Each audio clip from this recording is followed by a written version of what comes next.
甲西班牙南部甲东部因为落大雨，水崩山，道路拢淹水，高铁嘛停驶哦，还有车雨水冲到车路顶头，有人死伤。目前是还有7个人失踪。西班牙总理桑杰斯是呼吁民众爱注意哦，有必要就要赶紧脱离。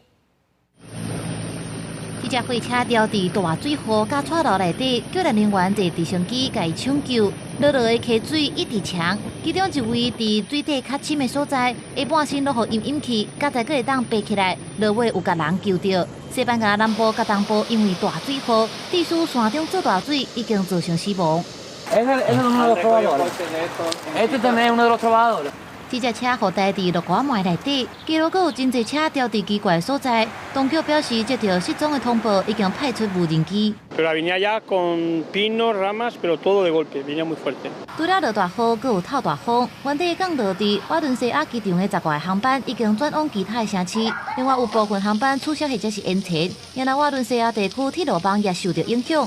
马德里往回瓦伦西亚东部港口之间的高铁暂停。新闻上，西班牙高速铁路表示，一架载200多名乘客的列车伫南部的安达卢西亚地区败北，加在是无人受伤。西班牙的国家气象局针对瓦伦西亚发出红色警戒，并且对安达卢西亚发布第2悬的警戒。这2个地区有几啊条路拢做大水未通。西班牙的总理桑杰斯呼吁民众爱注意相关警报，尽量莫出门。公司新闻黄文玲编辑。